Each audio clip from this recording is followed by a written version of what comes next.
मटकी तोड़े माखन खाए, फिर भी सबके मन को भाए। राधा के वो प्यारे मोहन, महिमा उनकी दुनिया गाए। आप सभी को जन्माष्टमी की ढेरों शुभकामना।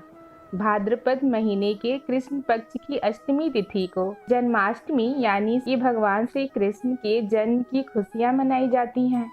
इस दिन भक्त मध्य रात्रि में कन्हैया जी का श्रृंगार करते हैं, उन्हें भोग लगाते हैं और पूजा अर्चना करते हैं। साथ ही इस दिन मुरलीधर के जन्म की कथा भी सुनते और सुनाते हैं। मान्यता है कि इस दिन श्री कृष्ण के जन्म की इस अद्भुत कथा को सुनने मात्र से समस्त पापों का नाश हो जाता है। साथ ही भक्तों पर कन्हैया जी की कृपा भी बरसती है और उनकी सभी मनोकामनाएं भी पूर्ण हो जाती हैं। तो चलिए विलंब न करते हुए हम जन्माष्टमी की यह कथा प्रारंभ करते हैं। देवराज इंद्र के आग्रह करने पे देवर्षि नारद ने उन्हें श्री कृष्ण जन्माष्टमी की व्रत कथा बताते हुए इस प्रकार कहा। हे देवराज इंद्र, द्वापर युग की बात है। उन दिनों मथुरा में उग्रसेन नाम के एक राजा थे। स्वभाव से तो वो बहुत सीधे साधे थे। यही कारण था कि उसके पुत्र कंस ने ही उनका राज हड़प लिया और स्वयं मथुरा का राजा बन बैठा। कंस की एक बहन थी जिसका नाम था देवकी। कंस अपनी बहन देवकी से बहुत प्रेम करता था। देवकी का विवाह कंस के मित्र वासुदेव से तय हुआ था। तो विवाह संपन्न होने के बाद कंस स्वयं ही रथ हाँकते हुए अपनी बहन को उसकी ससुराल छोड़ने के लिए तैयार हुआ। स्कंद पुराण के अनुसार जब वह अपनी बहन को छोड़ने के लिए जा रहा था, तभी एक आकाशवाणी हुई कि जिस बहन को वह इतने स्नेह से विदा करने स्वयं ही जा रहा है, इस बहन का 8वां पुत्र हे कंस तेरा संहार करेगा। यह सुनते ही कंस क्रोध में आ गया और देवकी और वासुदेव को मारने के लिए जैसे ही आगे बढ़ा, तभी वासुदेव ने आगे बढ़कर कहा कि वह देवकी को कोई नुकसान न पहुंचाए।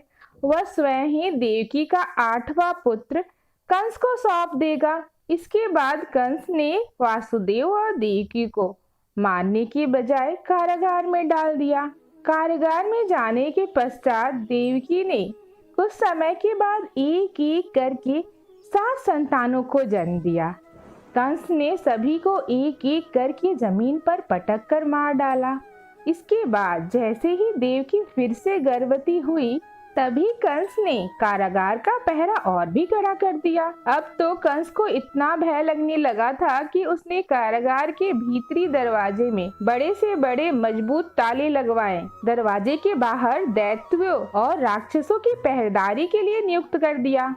कंस हर प्रकार से अपने प्राणों को बचाने का प्रयास कर रहा था। अब वह समय आया जब हमारे मुरलीधर इस धरती पे आने वाले थे और उस समय सिंह राशि के सूर्य में आकाश मंडल में जलधारी मेघों ने अपना प्रभुत्व स्थापित किया। भादो माह के कृष्ण पक्ष की अष्टमी तिथि को घंघोर अर्धरात्रि थी। उसी समय चंद्रमा भी वृष राशि में था। रोहिणी नक्षत्र बुध का दिन सौभाग्य योग से संयुक्त चंद्रमा की आधी रात में उदय होने पर आधी रात की उत्तर एक घड़ी जब हो गई, तो श्रुति स्मृति पुराने युद्ध फल निसंदेह प्राप्त होते हैं। इस प्रकार बताते हुए देवर्षि नारद ने देवराज इंद्र से कहा, ऐसे विजय नामक शुभ मुहूर्त में श्री कृष्ण का जन्म हुआ था और श्री कृष्ण के प्रभाव से उसी क्षण कारागार के दरवाजे स्वयं खुलते चले गए। द्वार पर पहरा देने वाले पहरेदार राक्षस सभी मूर्छित हो गए। देवकी ने इस क्षण अपने पति वासुदेव से कहा, हे स्वामी, आप निद्रा का त्याग कीजिए और मेरे इस 8वें पुत्र को गोकुल ले जाइए। वहाँ इस पुत्र को नंद गोप की धर्म पत्नी यशोदा को दे दीजिए। उस समय यमुना जी अपने पूरे उफान पे थी। यमुना जी में भीषण बाढ़ आई हुई थी, किंतु जब वासुदेव जी ने बाल कृष्ण को एक सूप में लेकर यमुना जी को पार करने के लिए यमुना जी में उतरे, तो उसी क्षण कान्हा जी के चरणों का स्पर्श होते ही यमुना जी अपने पूर्व स्थिर रूप में आ गई। इसी प्रकार वासुदेव जी गोकुल पहुँचे और नंद बाबा के घर में प्रवेश करके उन्होंने अपना पुत्र तत्काल उन्हें दे दिया। उसी समय यशोदा मैया गहरी नींद में थी, तो उन्होंने नवजात कन्या को उनके पास से उठाया और अपना पुत्र नवजात कन्या की जगह पे रख दिया और वापस मथुरा लौट आए। प्रातः काल होने पर जब सभी राक्षस पहरेदार निद्रा से जागे तो कंस ने द्वारपालों से पूछा कि अब देवकी के गर्भ से क्या हुआ है, इस बात का पता लगाकर मुझे बताओ। द्वारपालों ने जब कंस की आज्ञा को मानते हुए कारागार में जाके देखा तो वहाँ देवकी के गोद में कन्या थी, जिसे देखकर द्वारपालों ने तुरंत कंस को बताया। किंतु कंस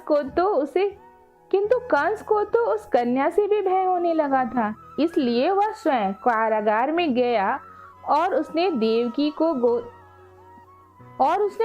की गोद से कन्या को छीन लिया और उसे एक पत्थर की चट्टान पर जैसे ही पटकने वाला था कि कन्या उसी क्षण श्रीहरि की महिमा से आकाश की ओर चली गई और एक दिव्य ज्योति के रूप में बदल गई। उसने कंस से कहा, हे दुष्ट, तुझे मारने वाला तो इसी धरती पर आ चुका है। हे दुष्ट, तुझे मारने वाला तो इस धरती पर आ चुका है और उसी से तेरी मृत्यु भी सुनिश्चित है। मेरा नाम तो वैष्णवी है।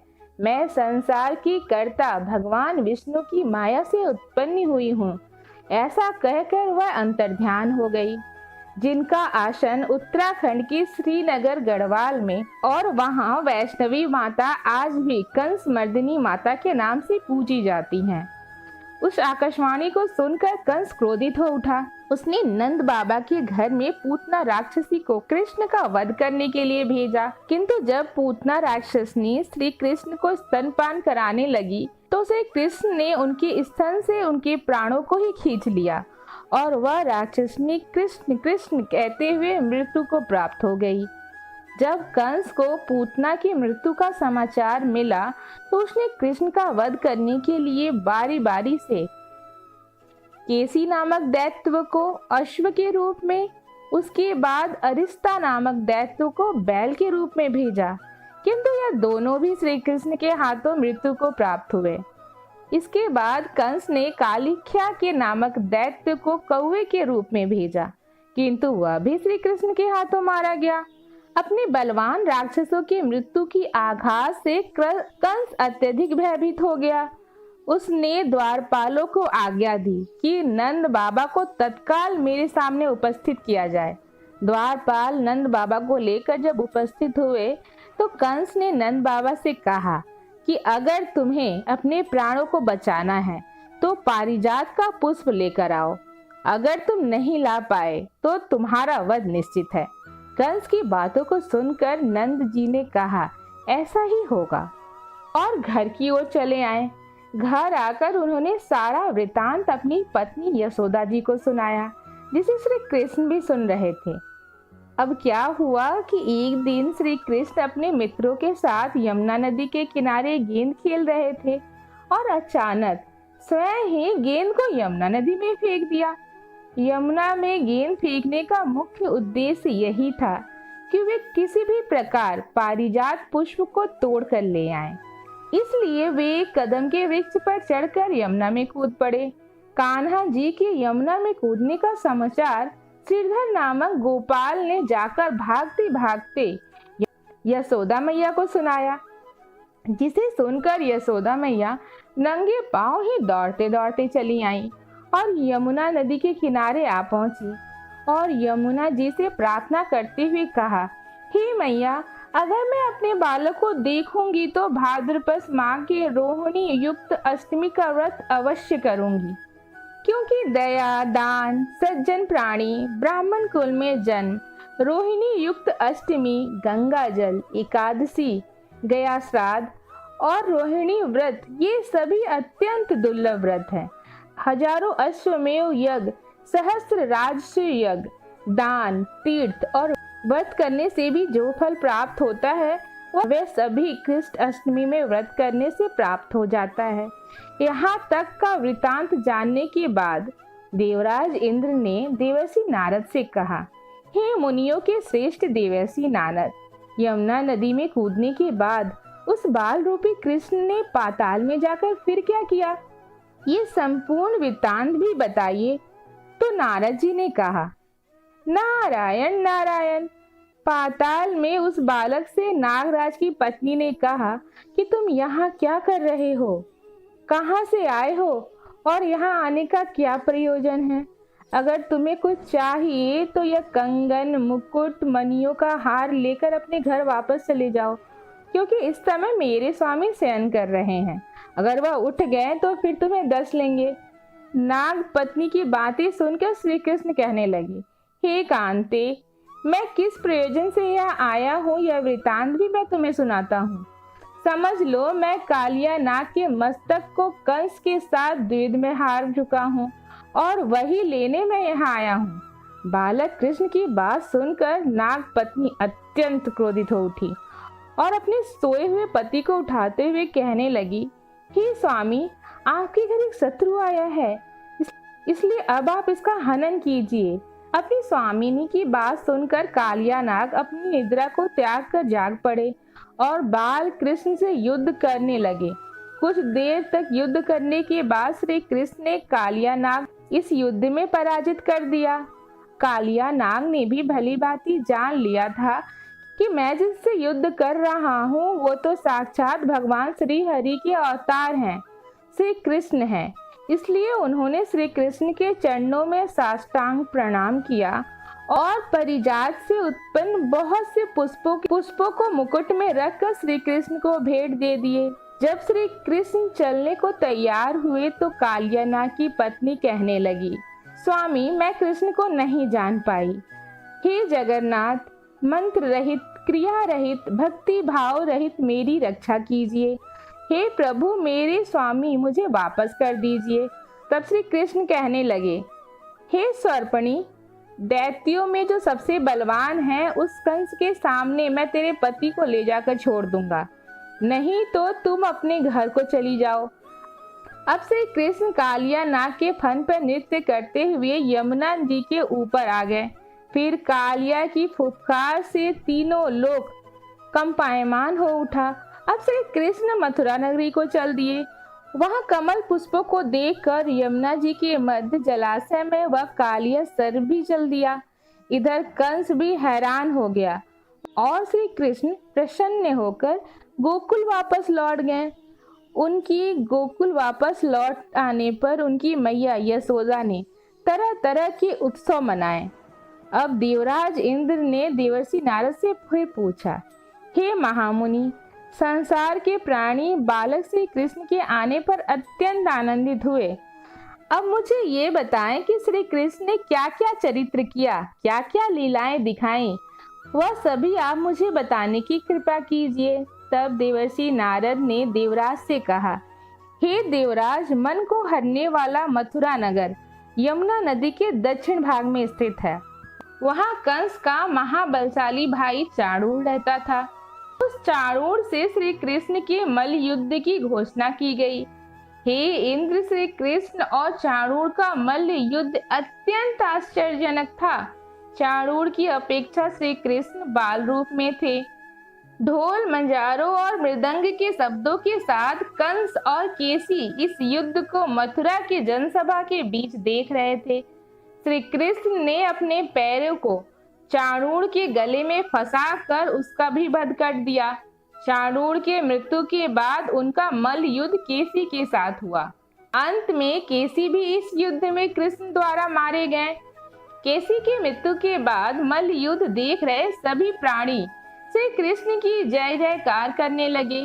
बाल कृष्ण द्वारा चाणूर और केसी का वध हो जाने पे अब तो कंस के लिए अत्यंत हृदय विदारक हो गया था। इसलिए उसने अपने सैनिकों को बुलाकर उन्हें आज्ञा दी कि तुम सभी अस्त्र शस्त्र से सुसज्जित होकर कृष्ण से अभी युद्ध करो। हे इंद्र, उसी क्षण श्री कृष्ण ने गरुड़, बलराम और सुदर्शन चक्र का ध्यान किया, जिसके परिणाम स्वरूप बलदेव जी सुदर्शन चक्र लेकर गरुड़ पर आरूढ़ होकर आ गए। उन्हें आता देख बालक श्री कृष्ण ने सुदर्शन चक्र को उनसे लेकर स्वयं गरुड़ पर बैठकर ना जाने कितने राक्षसों को मार डाला, शरीर अंग भंग कर दिए इस युद्ध में ही श्री कृष्ण और बलराम ने असंख्य राक्षसों का वध भी किया। बलदेव ने अपने हल से और श्री कृष्ण ने सुदर्शन चक्र से माघ मास के शुक्ल पक्ष की सप्तमी को विशाल दैत्यों के समूह का सर्वनाश कर डाला। अब अंत में केवल दुराचारी कंस ही बच गया था। तो श्री कृष्ण कहने लगे, हे दुष्ट अधर्मी दुराचारी, अब मैं इस महायुद्ध स्थल पर तुझसे युद्ध कर तेरा वध कर इस संसार को तुझसे मुक्त करूंगा। ऐसा कहते हुए श्री कृष्ण ने उसको बालों से पकड़ा और कंस को घुमाकर पृथ्वी पर पटक दिया, जिससे उसकी मृत्यु हो गई। देवताओं ने आकाश से पुष्प वर्षा की और जय श्री कृष्ण के नारे लगाए। यह थी श्री कृष्ण जन्माष्टमी की संपूर्ण व्रत कथा। आपको अगर हमारे द्वारा किया गया प्रयास पसंद आया हो तो आप इस वीडियो को लाइक करें और अपना सुझाव कमेंट बॉक्स पे अवश्य दें और इस वीडियो को अधिक से अधिक शेयर करें। साथ ही आप अगर हमारे चैनल पे नए आए हैं तो हमारे चैनल को सब्सक्राइब कर ही जाएं। धन्यवाद।